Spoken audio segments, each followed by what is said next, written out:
Oh, yes. So you get up to 8, say. Going down. Go down below.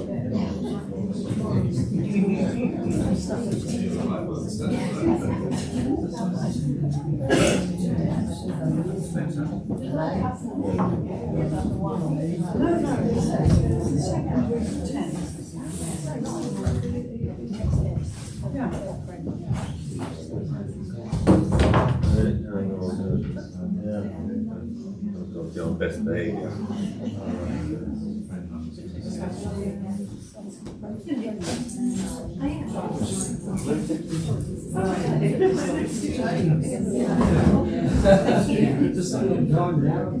Yeah, 12 years.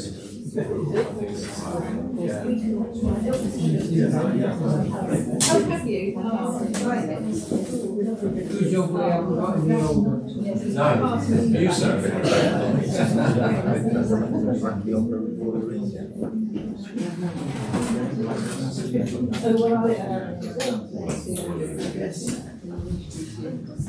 He's not getting away with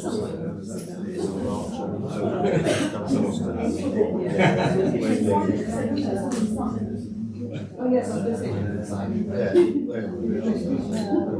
yeah, big town.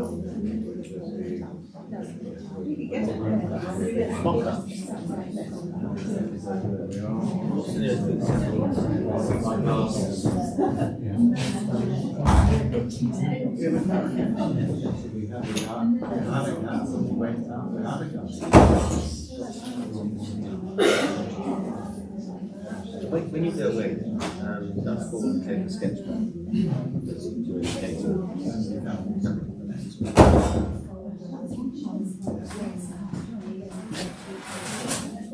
I thought very daring to put that one up here. This one? Yes. Oh, actually, I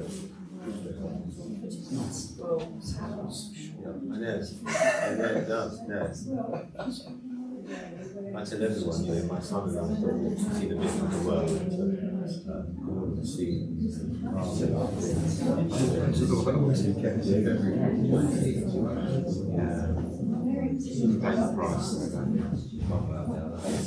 but it's kept me looking very young.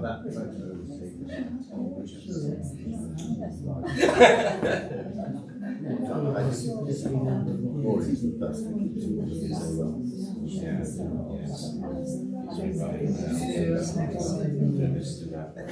Good. So lots of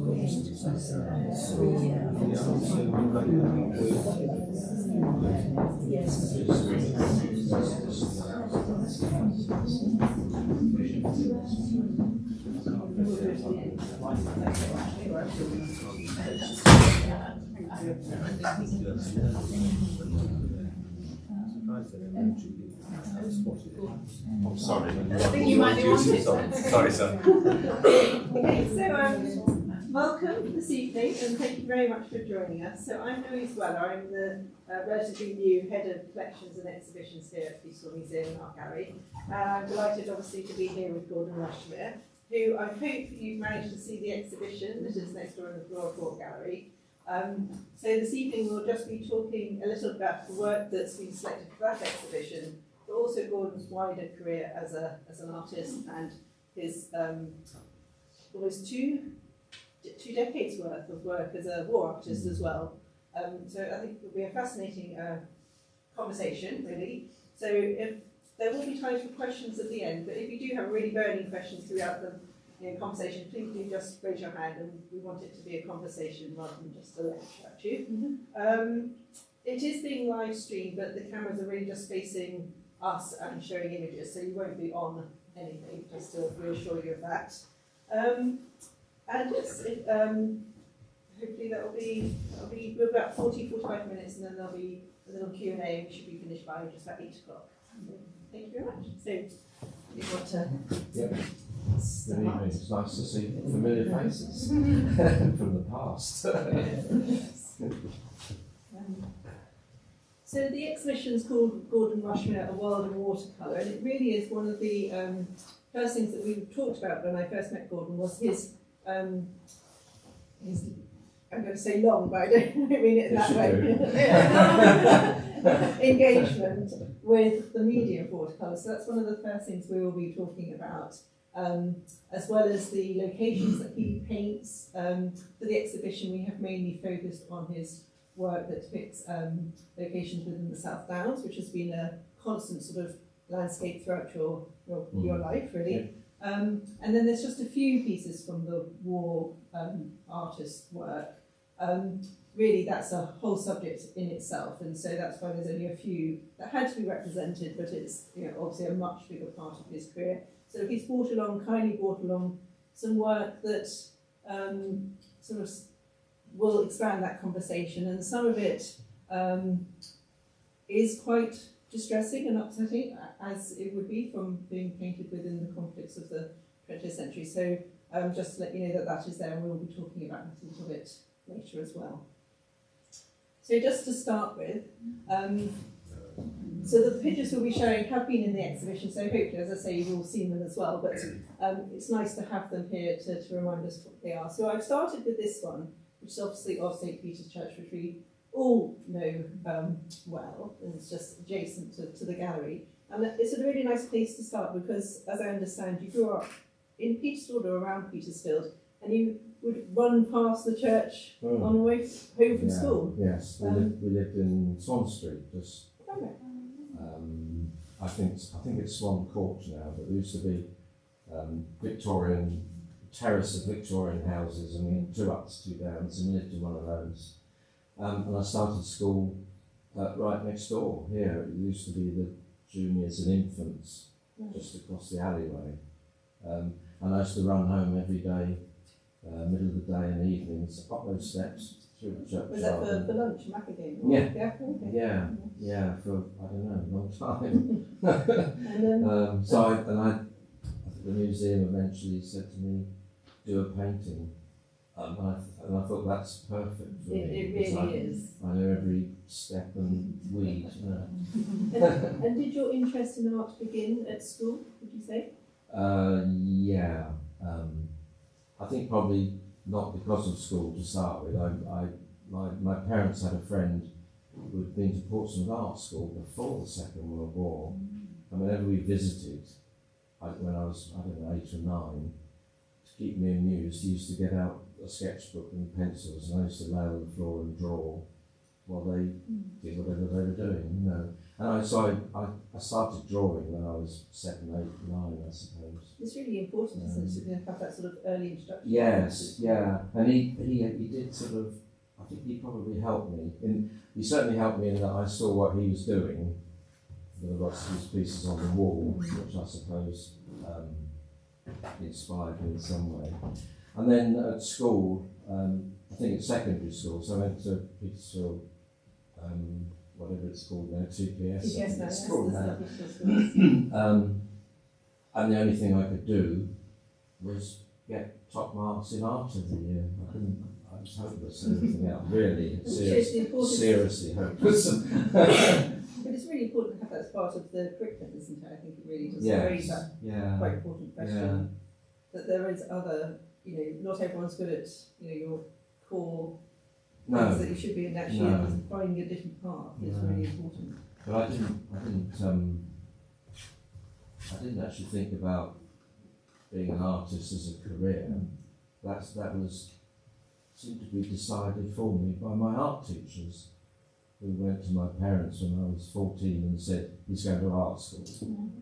And at 14, I stopped doing everything else at school, and all I did was live in the art room, which was perfect. So they pushed me through an A level at 15, and I went to Fine Art School when I was 16. And was that for graphic design? Yeah, Slightly different? well, we did a 2-year foundation course in those days. So I did pottery and sculpture and bookbinding, and did the whole range for 2 years, and then I specialised in book illustration and graphics. mainly because I knew I'd have to earn a living. That was the sole purpose of me doing it, really. Yeah. I knew this is, so little by little I turned into a painter because I wanted to paint pictures, quite simple. So would you regard your slightly self-taught in the watercolour? Very much as a so. watercolour artist? Yeah, I mean, art school taught me, more than anything, art school taught me to rip myself to pieces. That's the most valuable lesson I learned, really, was to question every brushstroke, every day's work, and continually try and improve. So that, I suppose, and I guess they taught me to draw and look, but certainly that self-critical thing was the most important, and that's never left me. And it's also something you can also apply both to your art, also to your wider life, your encounters with everything. It's like that, critical thinking. And what are the key moments in something, or what makes an encounter interesting, and that, as I say, it feeds both into your art, but also how you encounter, probably we'll touch on later, your engagement with others. Yes. With your work. Yes. So, yeah. I mean, you learn to look and go for the telling element, whatever it is. Absolutely. Yeah. But just sort of staying with the work within the South Downs just for a moment, I'm just going to run through a couple of the images that are in the exhibition, and then we're going to talk a little about maybe some of the locations that you've picked, why you've picked them, what they mean to you over, and often you return to the same location. Often, yes. Over periods of time. Yeah. So Yeah. we're just going to have a quick look, because I think they're also quite different in style and composition. And that I found that quite interesting, because here you've got something that's almost sort of veering towards an abstract, quite interesting aerial perspective.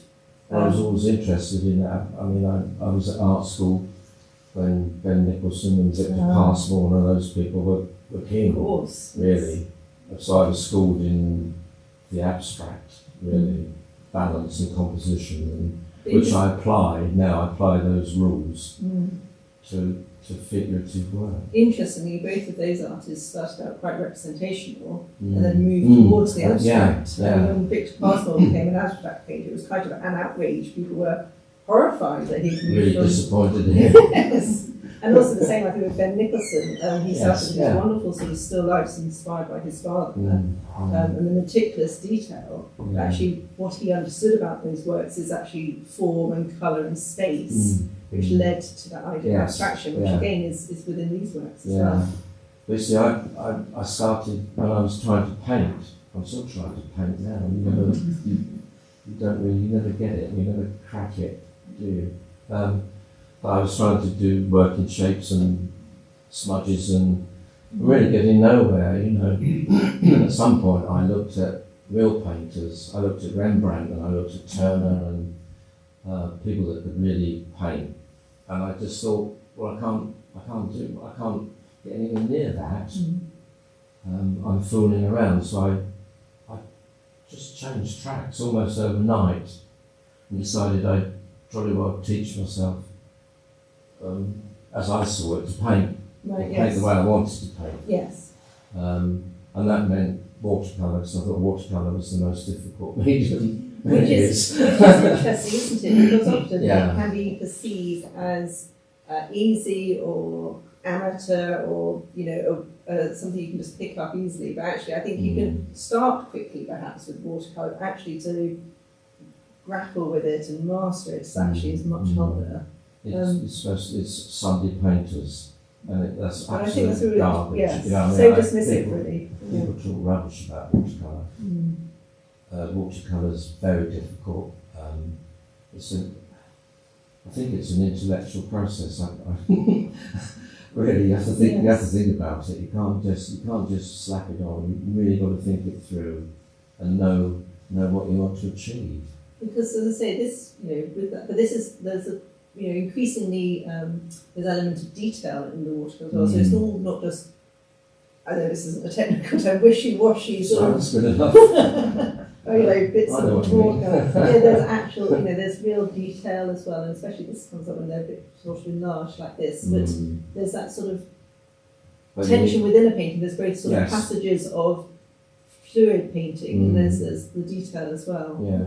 But you need to be able to draw to work that way. That's So do you is the draw? secret. Do you sketch first then? Or Yeah, do generally I draw. I might draw it with a brush rather than a pencil. Right. But I put the structure in first, whether it's not pen and ink anymore. It's either pencil or brush work. So I put the structure in. And then you draw and fill in, basically. It's a bit like painting by numbers. but not. It's not true, but I think one of the things that repeats also is your treatment of trees. Actually, just looking at this one, that's quite lovely. Actually, and so distinctive of this area, I think, isn't it? Yeah. And also just you've see as an intellectual approach.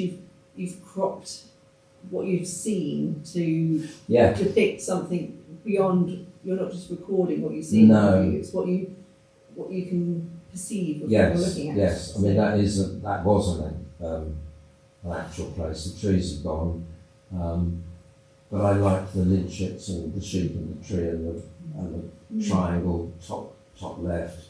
But I messed around for ages with those elements. In fact, I cut out lots of bits of paper and moved. I decided on a format that I was going to work in, but then I moved all those elements around. So it's not photographic. I mean, I moved all the bits around to make a painting, really. It rather leads than the a eye record, through yeah. and around as well. Yeah, Which is yeah. important. And the technique is, so I paint in oils as well, more and more actually now. And this technique is a sort of crossover between watercolour and oil painting, because it's all covered in actually little blobs of paint. That model is all separate dabs of watercolour, which I quite often do in oil. Yes. So It sort of sits on the surface of the paper. Yes, as well, yeah. rather than sort of Yeah. with too much water, it kind of seeps in and it kind of sits Yeah, there. and if you put enough blobs on top of each other, or you start to get the surface to flicker, which is really interesting when you put the colours. They start to move around, you know. Like pointers. Yeah. Yes. It's exactly that. Yeah. It's your eyes bringing it together Yeah. as you look at it. Yeah. And then this one, I think, is one of my favourite actually. I think there's a sense of, again, that sense of space that you can imagine you're there. You know where it is. You know not the absolute location, but you really feel, part of that landscape. Yes. I mean, I have to say that's pretty straightforward. I think there's I think it's lovely. Maybe one should stop being clever, just do straightforward, because it's a straightforward depiction. It's got white paint on it. This is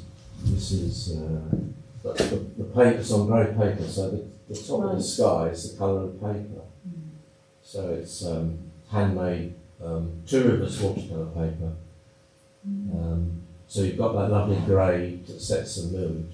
So when I wanted the snow, I had to put white paint on, which apparently is a no-no with watercolour. Make those ones. But it is straightforward, yeah. And this is I quite like. That's one of the few that is so straightforward and obvious, but it kind of works really. But that's on white paper. Paper's really important to a watercolourist. Yes. More important than anything else is the paper. And the snow is white paper. So the roof of the house, that's the white paper. Okay. I might have to go back and have another.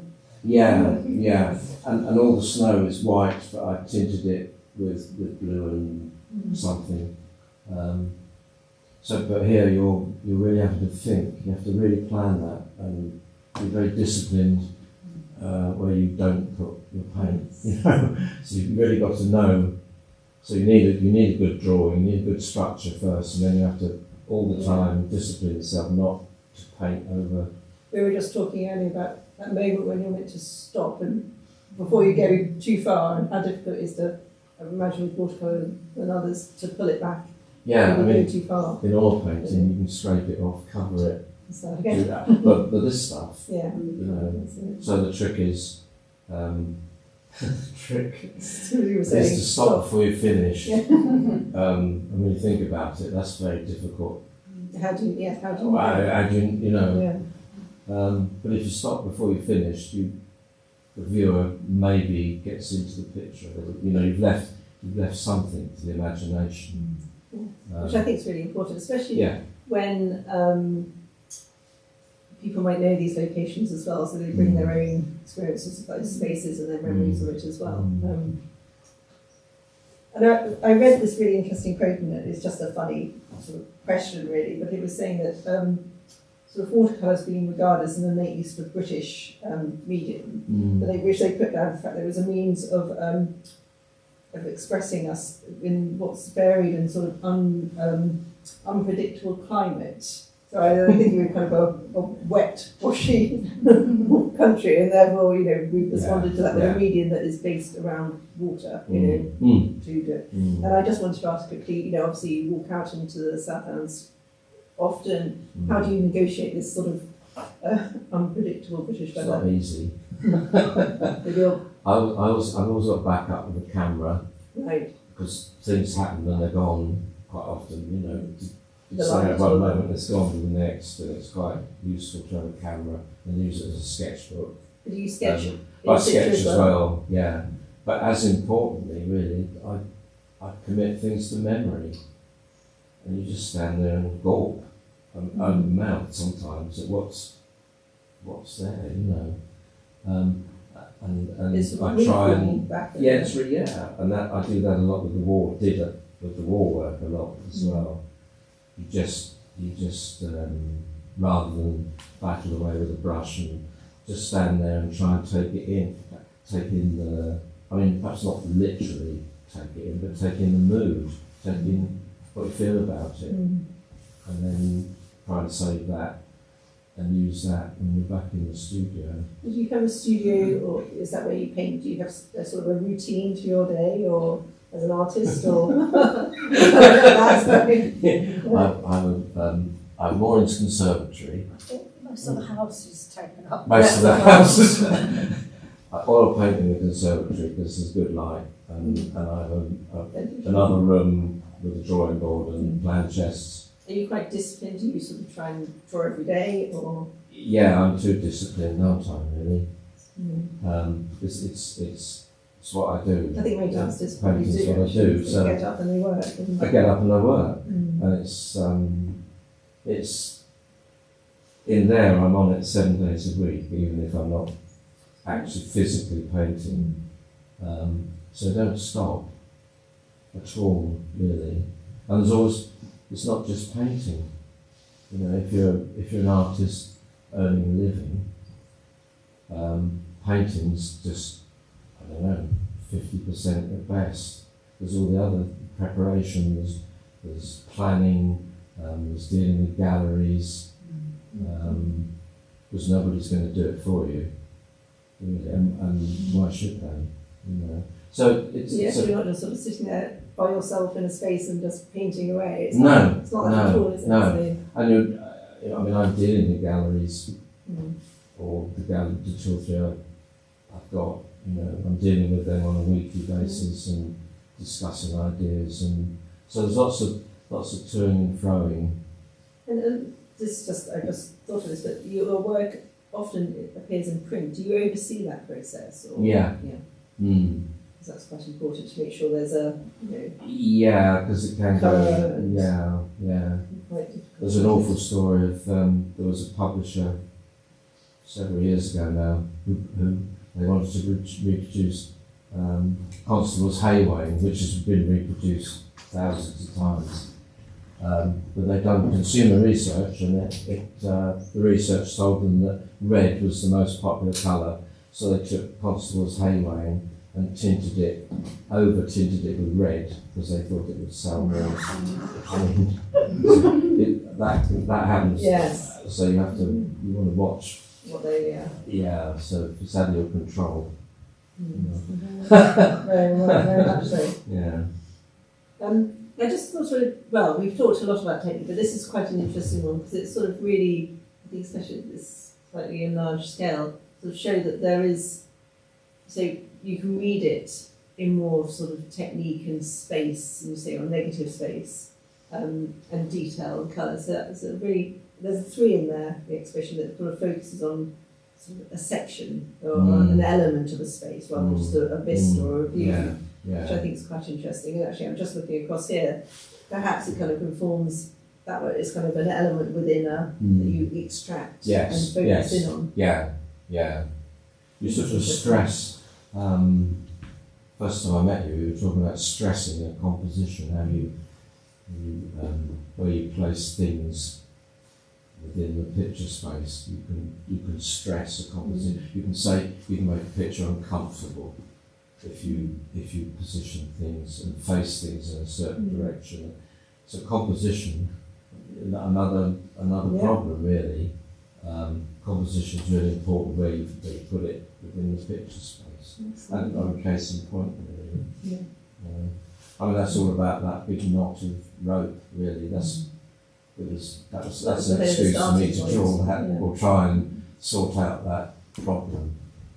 Not a problem. Yeah. And these are quite like, there's a couple in there you're sort of dealing with water in watercolour, which is quite interesting. And that's sort of, especially these sort of tidal spaces where the land becomes the sea, the sky becomes the sea becomes the land, and it's kind of these in-between fluid spaces that you're trying to capture without again losing control of it. Yeah. But that you don't want, I mean, you're right, because you don't want it too static, you don't want it too moment in time, you want, so it is fluid. I mean, it's that's quite difficult to pull off, actually. And again, it looks really simple and conventional, but it sounds difficult to pitch it right, And again, it's recalling a place, but it does feel quite, there's like a mood to it as well. Sort of poetic or sort of and sense to it. It's my mood rather than its mood. Yes, absolutely, yes. Yeah. It's not easy to talk about it because again we said earlier you just do it. So someone says, I just do why? it. Yes. Why? Why? Yeah.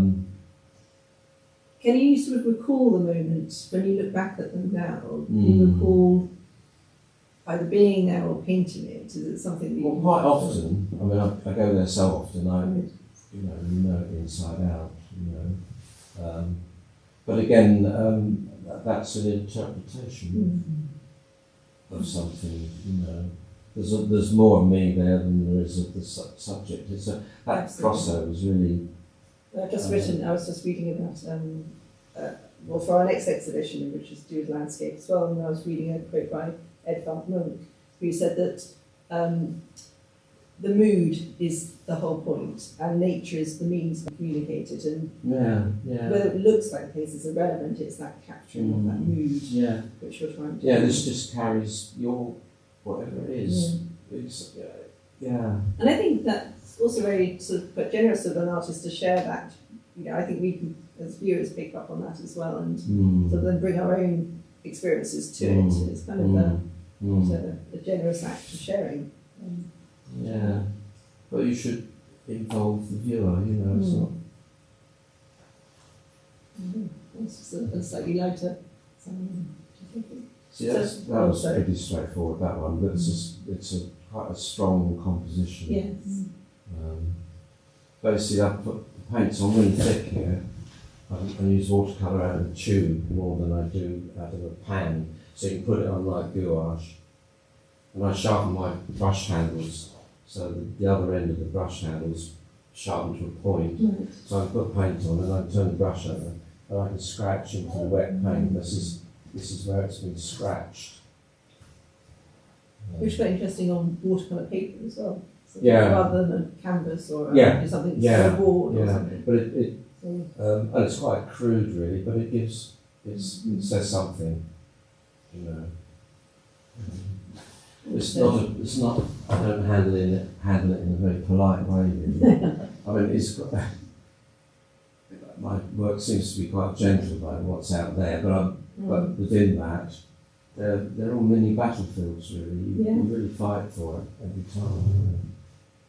I think it's quite nice to hear that expressed. People might think, oh, you do it so easily and I can't do it. And they're sitting there thinking, oh gosh, actually to hear you say... No. You don't do it for, I don't do it for fun. I mean, it's not, because it's not fun. It's this constant Lauren will tell you that. struggle. It's not, You get the language and the frustration and... yeah, and yet the end result, it looks quite sort of charming. Yeah, I think it's nice to hear someone, be open about that and say, actually, yes, it is.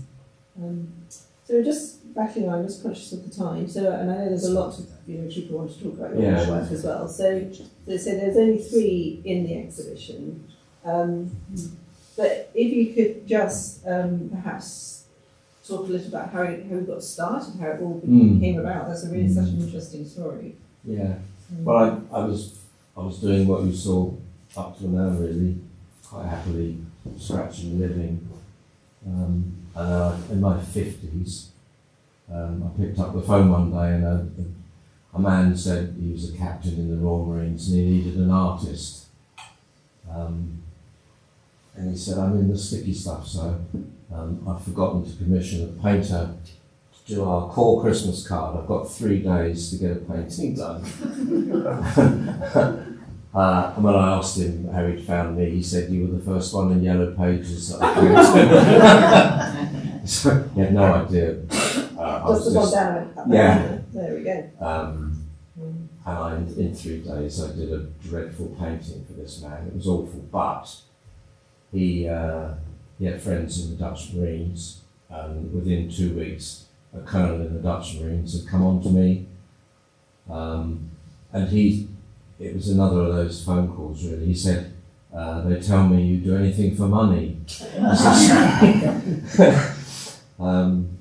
And I went to Rotterdam and met this guy, and he headed up Dutch Special Forces, and he sent me to Bosnia. He didn't really know me, I didn't know him. What did you think? Did you think, oh yes, I've always been intrigued by that, or I'll just go and see what happened, or?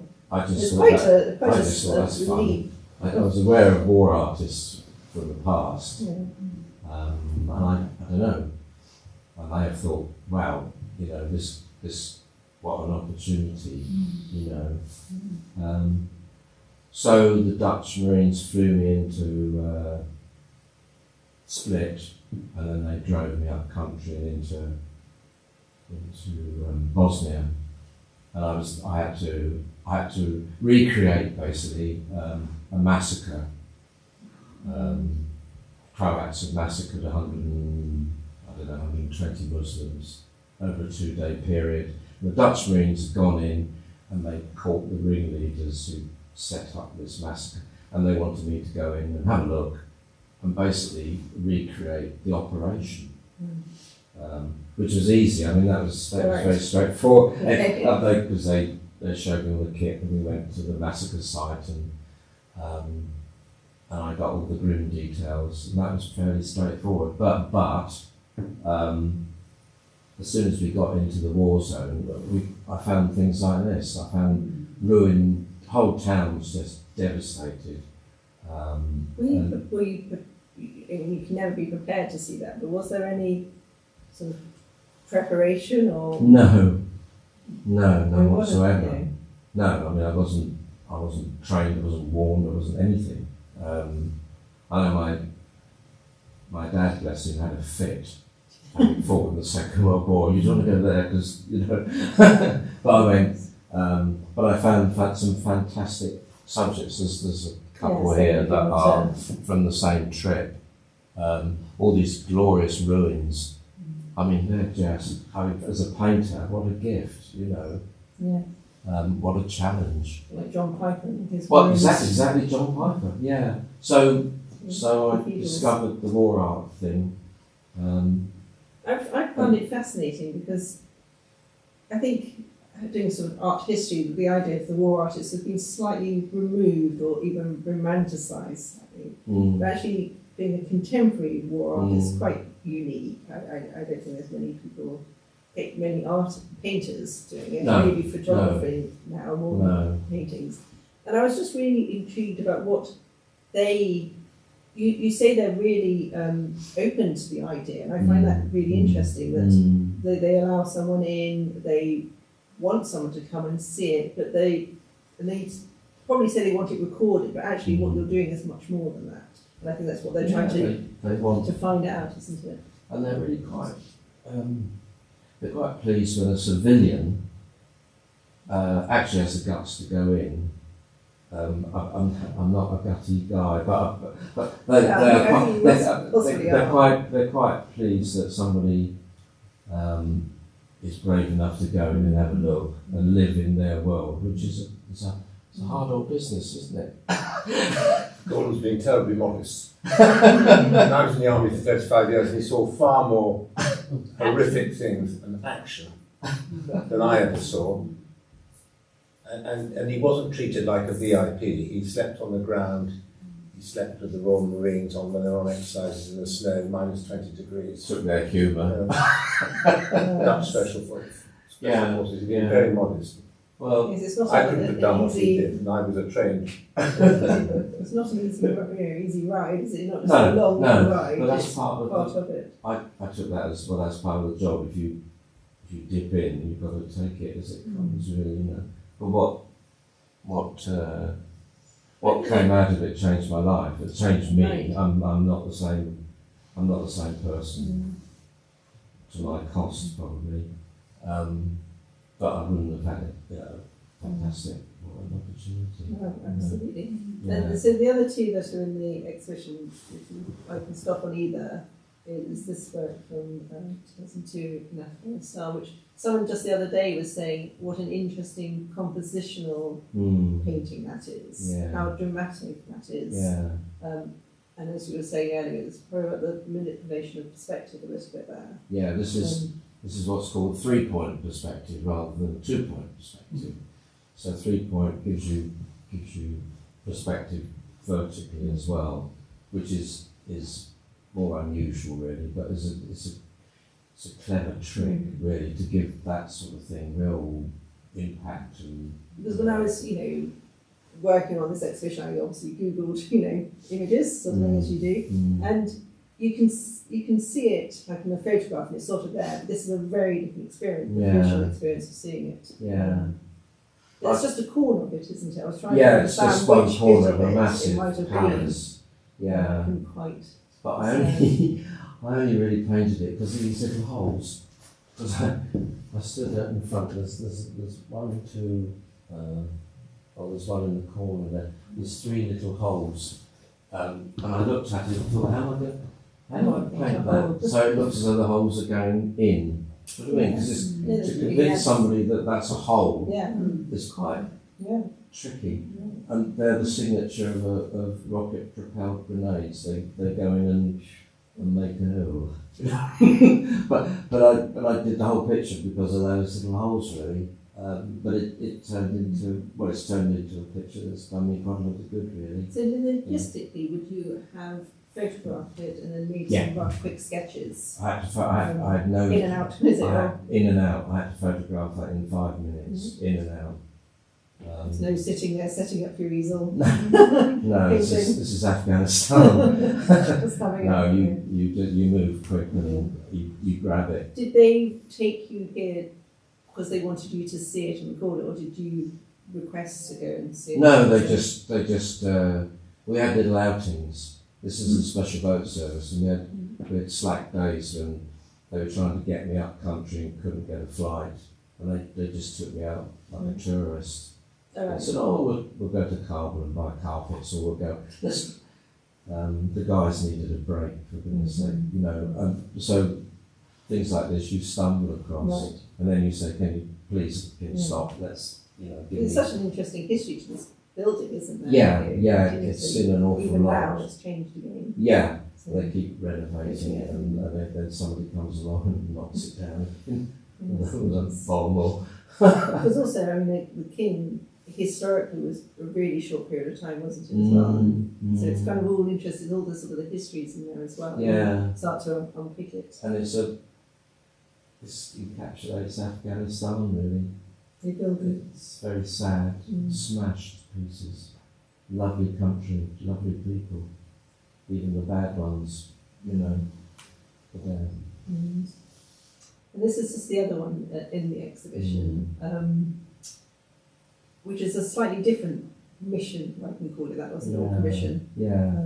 This is. I went to Eritrea with the Dutch Marines, and they were working for the UN, trying to separate Eritreans from Ethiopians.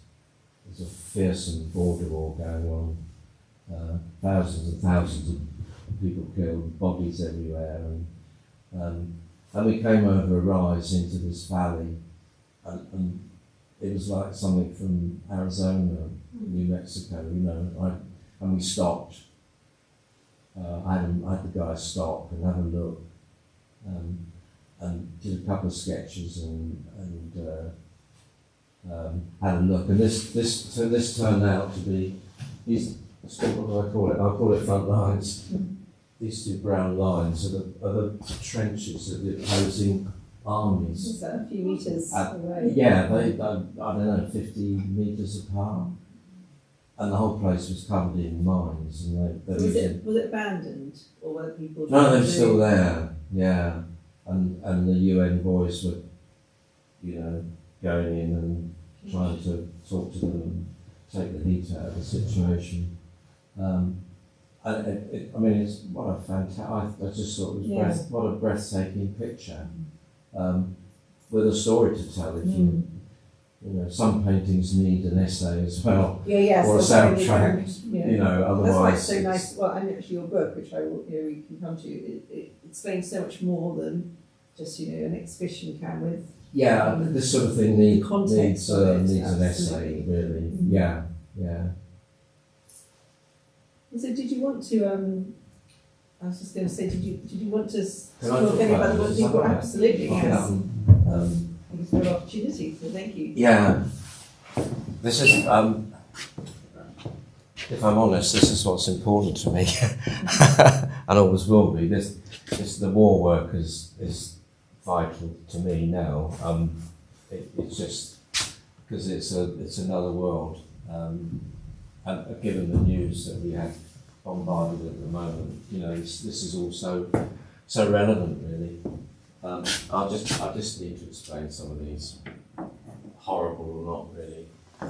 That's sort of, I don't know if that's verging on the abstract or not, really. That's just an emotional response to a story that two Marines told me when I was in Bosnia.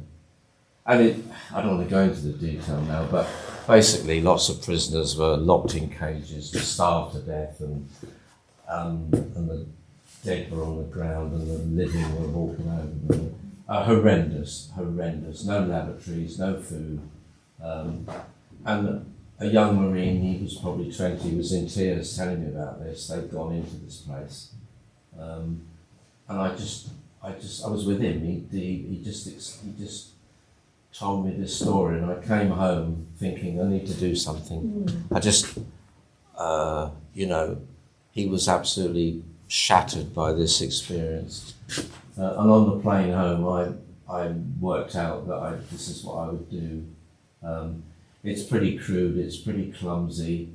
But all the more sort of authentic for that, actually. It's what you're trying to express. Something, work out what it is that you're trying to express. And this was on my first trip to a war zone, so everything was pretty raw.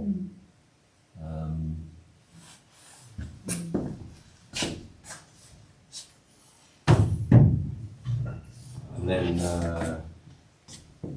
this is the same. This is Bosnia again. This is the same trip. Now the Croats burnt women and children alive inside this mosque, and the story goes that they were sitting outside playing cards while people burnt alive, you know. And I went there afterwards, but you could still smell the burnt wood and smell the filth and again. I think that's something you don't really recall actually, it's probably the other sensory impact Yeah. of being there. It's visual is just one of them. And you think,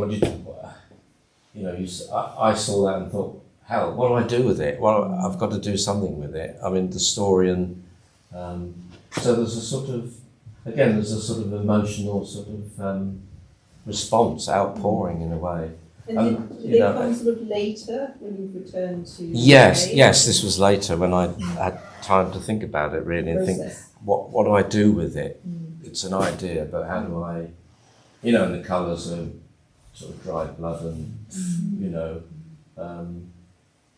so this is taking the job a lot further. This is... Well, that was the other thing I was asking you about, the difference between what you perhaps were commissioned to go out and do. Yes. And they then take from you what work they then take into their collections or their ownership. And then the work that you just feel compelled to do. I do for me, you, basically, yeah. just to... I suppose you get out. Well, you don't get out of your system. That's the problem. But you need to comment. I think. How could I go there and not at least comment? And some people listen. Some people, And this is a little different. Now this is Eritrea again, and this was an escarpment, 5 kilometres long. And the Ethiopians had pushed up this escarpment into the highlands of Eritrea, and in doing so, they lost about 2,000 soldiers in a week. And I went in with these guys on a body count because the bits were all still there. But this was very politically sensitive. There were real problems with recording it, photographing it, and I wasn't allowed. I could go in and pick my way through it, but I wasn't allowed to take any sketches, photographs. I could just go and look. So I went in and smelt it, basically. And that experience stuck with me, but I committed that feeling to memory, and I locked in on that, and I thought that's but the rest of it's all imagination really. But this is where I want to take watercolour. This is where you can take watercolour. Well, we were saying because you're saying something. That watercolour is kind of a medium it's not like you're committing to a big oil painting. It's kind of like a historic painting or a bronze sculpture. No. Watercolour has this gets a little bit back to that idea of fluidity, because it allows you to go into places that in your mind, your emotions that with relative ease, really. that allows you to express that somehow. Yeah, and like I think, say, drawing, there's a real immediacy between emotion and act. Well, this treatment gives you spontaneity. That's the thing. I mean, I flicked paint all over it and hacked it and scratched it. It's all there's lots of action in it. Yes. Great way to work.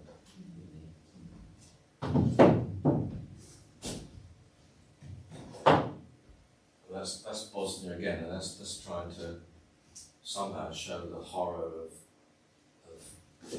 but to show it just in grief. Say something just with the eyes, Interesting game. Sometimes it works and sometimes it doesn't really. But you've got to try it, But again, watercolour just lends itself to big areas of nothing. And it's composition again, isn't it? Yeah. Now that's straightforward. That's illustration really, but it's got its place. Which is also individual. Yeah. He was not a nice guy. He spat at me, and he was. I can't really talk about this. It's Geneva Convention prohibits you from painting or photographing prisoners. but you know, I would have the freedom to go into places and nobody was going to stop me getting what I wanted. We were also talking about there's perhaps a really different relationship between you as a painter in those situations and saying like a war photographer, which might have a more or journalist, so do a completely different function. I was never regarded as a journalist, therefore I got away with. I had a lot of freedom and was saw all sorts of things that you wouldn't normally. K80 didn't even see. You know. It's also complicated and political and complex and sensitive and but it wasn't a problem. I just said, can I hang around for a few minutes? And it's fine, you know. So I'm not going to take it anywhere and expose people to problems, you know. And I just bought the last one. I called that the Sword of Damocles because I thought I just like this. Yes. Yeah. And I put the car was somewhere else in the village, but I put the car in there to make, just to give it a bit more sort of drama, really. So again, that's me doing the job, really. Yes. I'm saying something, you know. It's not just a ruined mosque. There's a bit more to it, you know. But I mean, look at all this families. I suppose they're breeze blocks all held together with reinforcing rods, and I learn an awful lot in my business just by looking at how buildings were built, and it's quite lots of useless knowledge. Anyway, right, I'll stop there because that's enough of that. So firstly, I'd just like to say thank you very much. I find it really fascinating to talk to you about not only the painting process, which I always find really interesting, but also the sort of the contrast of your career as well. But I think you can see how they also connect and continuous themes throughout. So I was just going to ask if anyone has any questions they'd like to ask. Yes. You partially addressed this already, I think. I was intrigued by your war photographs when you have to capture an image very quickly. The extent to which you use photography as opposed to sketching to capture an image. Is it something you do regularly, or do you prefer to sketch? Well, I prefer to sketch. I mean, if it's. So I'm just going to repeat in case everyone didn't hear. So it's just about how you use photography to capture the moment and how that's used versus sketching into his work. Yeah. I use a camera like a sketchbook. I mean, I prefer to do it the traditional way, and I do a lot of sketching. But I mean, this sort of work, more than anything, you've got to use. If you don't use a camera, you won't get anything because you're never going to stand still. You know, you're really not. I mean, it's a dangerous business. I mean, I don't want to overdo that, but I mean, you never know, so you keep. So did you have a digital camera? Did they ever check what you photographed? No. Leaving the country, or there wasn't that sort of sense of. I think twice they said don't photograph that, and both times it was an innocent little metal box with some, aerials and things on it. But everything else never been a problem. But they always trusted me. For some reason, I mean, I don't think. Well, I know I've never signed the Official Secrets Act. But we've always had a good, quite relaxed We were saying that relationship, could be from the fact that they've commissioned you directly, or you're not being sent there as a government department or a newspaper, or there wasn't some other motive, I suppose. No. They've asked you to be there, they've invited you in. Yeah, I mean, the Dutch always called me Gordon Mate. And the Rings called me Something else. but no, you build friendships, and then I was always the first one to swear. Wherever I went, I learned. I learned to swear first when there's a bang or something lands fairly close, and once I let them know that I was frightened as well, but no problem. Or make tea. That was the other thing, is to make tea. Yeah. So photography a lot. And then do you sort of keep it as an archive? Do you sort of go back to it? Yeah, it's not exactly filed. Yes, I don't throw away anything. I've got thousands and thousands of pics. But again, mostly this sort of thing, really. I couldn't bear to part with them anyway, so. Anybody else want to? Gordon, I think people might like to hear your story about the two members of the House of Lords that visited you and the Royal Marines when you were in Afghanistan. Yeah, you're right. Yes, on my last trip to Helmand province coincided with a visit by two members of the House of Lords Defence Committee, I think it is. Viscount Slim and Lord Attlee. That was it. Yeah, well, you knew Slim. Yeah, and the shortage of helicopters for a start, so the Lords got all the trips, and I used to have to piggyback on the Lord's Chinooks and fly around and things, Anyway, at one point, the Royal Marines decided they were going to take me out. If I say hunting Taliban, that sounds a bit extreme, but we were going out to look for Taliban and certainly move them out of an area. And Slim, who must have been 80 odd then, lovely guy, Superman, he decided he was going to come as well. And he put in a request, an official request, that he should travel with me, with the boys, into the front line, basically, where there was lots of shooting and things. And the major in charge refused. And said, no, you can't do this. So Slim went to a colonel and said, I want to go. And the colonel got all worried about it and sent him on to a brigadier. And a day later, the message came back from the brigadier to the major to say, "Oh, you sort it out." So the major sat the three of us down and said, "Well, it's like this, gentlemen. I can afford to lose an war artist, but I can't afford to lose two members of the House of Lords. So he goes, you don't." I thought it was hilarious. I thought that was very witty.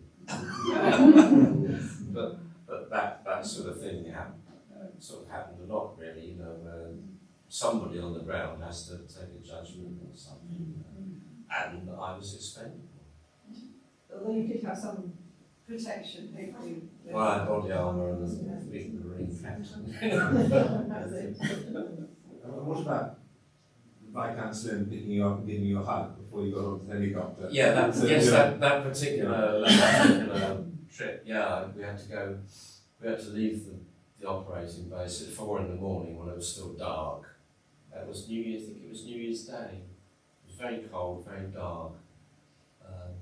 And I'm there queuing up, ready to get onto one of these armoured vehicles. And Lord Slim appeared in his long johns and his thermals, and and he came up to me, and I'm there, and I've got all my kit. I mean, I've got a uniform and a helmet, and I look like an aging Royal Marine. And he came up to me, and he put his arms around me, and he lifted me off the ground. He was a big man, wasn't he, Slim? And I had a bear hug, and he lifted me off the ground and all my kit, and wished me luck. "Good luck, lad," he said, Fantastic. What a great guy. What a loss. Yeah. And what about you? You were in Helmand province, in Camp Bastion. You nearly died. And you were carried back to the doctor in Beesfield. Yes. Many people like to. Yes, I lived with the Northern Alliance Army doing stuff, and they fed me, and I got really, really ill. I thought the only thing I could think of was cholera. And we never found out what it was really, but I was very, very ill. And the medics definitely saved my life. I was on a drip and all sorts in a field hospital, in a tent somewhere in Afghanistan. But they sorted me out, and eventually I flew home. But it was quite interesting that I lost the stoning weight in about 3 days. And, but I still had to carry my Bergen. I can remember my kit. I still had to carry my kit from the hospital to a truck, climb into the back of the truck, and then drive 50 miles to Kabul, and then get on an aeroplane. It was a bit of a low point, really. You turned up at Petersfield, went. I turned up in Petersfield, and then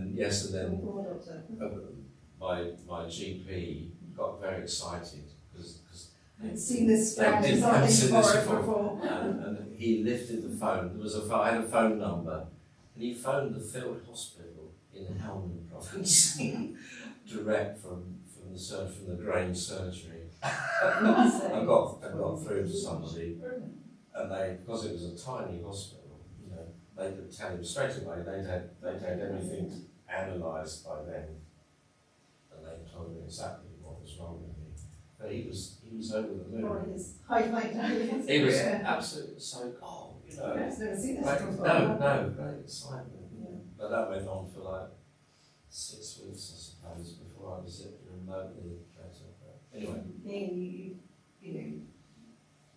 There's so many different sides to that experience, isn't there? And sometimes you just see the end result, but actually the day-to-day must be quite. So you are changed after that for one reason or another. Anything else? Do you have any long-term after effects? Oh, PTSD or anything like that? oh, not really. I do have trouble with. Well, I don't want to watch war movies anyway, because it's all, especially American war movies. I have trouble watching the news at the moment. The Turkey thing, I've real trouble with that, and I have trouble with the Russian thing, in that I don't want to know, because I know there was a clip on the other night. I've seen enough. There was a clip on the other night with Ukrainian soldiers going through slit trenches in the snow and stuff, and I was there. Do you know what I mean? Even though I might not have experienced that actual, but I was there, and I was frightened. And I don't get nightmares, but I get bad dreams occasionally, and odd things. Yeah, but it's no great drama. It's not. I don't need treatment or anything. Heart therapy. And I could always say, "Please take me home." I could always say, "I've had enough now after a month. Get me a flight, please." Anyone last question? Oh yes, I have one. You mentioned about sketching your work to start off with, or taking a photograph, and then thinking about the composition of where it sits on the paper, and then the paints and the paper that you're using. Do you sort of test it all, or do you end up doing a number of drafts before you get? Oh, I quite often do. I'll sketch it, or I'll sketch bits, and I'll cut them out. So I'll sketch them on rough paper, and I cut the bits out, and then I move them around until I get something that makes a painting or makes a composition. So most of what I do has been well and truly adjusted, if you like. I move trees, or I leave things out. I leave buildings out. So I'm not painting a photograph, if you see what I mean. So play all the time with the space, you know. And then you copy your end result onto Yeah. something. Yeah, I mean it's a bit lick and stick really. If you, Yeah. sort of once you've got all the elements together, I can sellotape them down, and then I'll put a piece of tracing paper on the top, and then trace it all so it's on one composition, and then I'll transfer that to watercolour paper. It's fairly long-winded, but I have to do that to get something that does what I want it to do, you know. And yeah, I don't know what else to say. The paper's the big thing. But anyway, sorry. Yes. You do a lot of things with three, like you've got the 3 sheep, the 3 trees, Yeah. and in the previous one there were 3 mountains. 3 is the magic number. Yeah. 3 is the magic number. Odd. Because it does this, it forms. Yeah. And And whatever you do with 3, you're always going to get unless they're in a dead space. You know. It often comes from hanging an exhibition actually, you tend to do groups of 3s or 5s. Or Yeah. Odd numbers. Balances. Yeah. So that all comes into play. Yeah. But you don't sort of think about it. You just do it. Well, I just do it now because you know what works, I suppose. You know. But a lot of this is just gut reaction. And a lot of hard work over a lot of years. Yeah. Not to No. But it's not. My Welsh friend. You continue to paint now? You still paint? More. Sorry. Yeah, I can't stop because the next one is going to be the one that works. I mean, seriously, you always think the next one's going to be the good one. And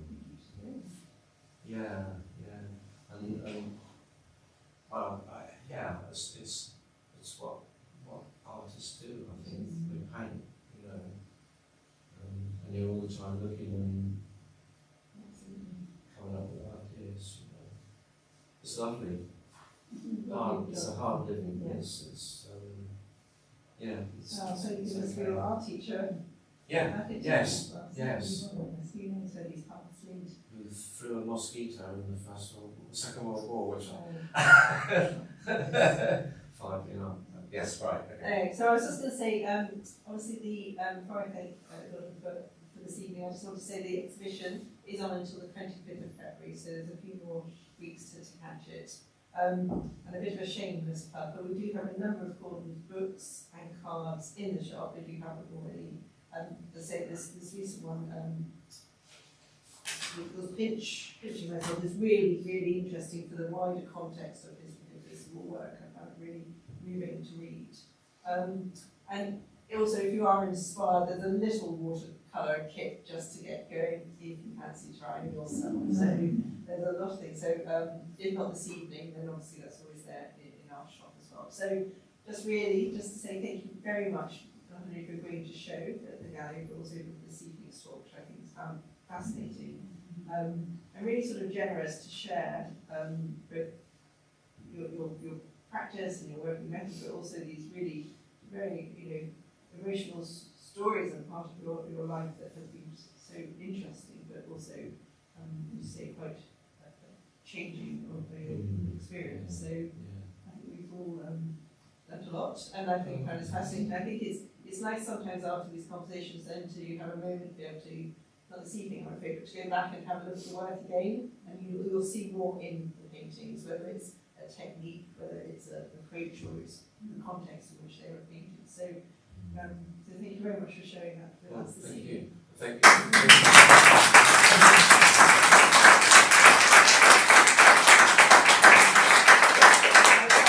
you very much for coming and joining us. can we have a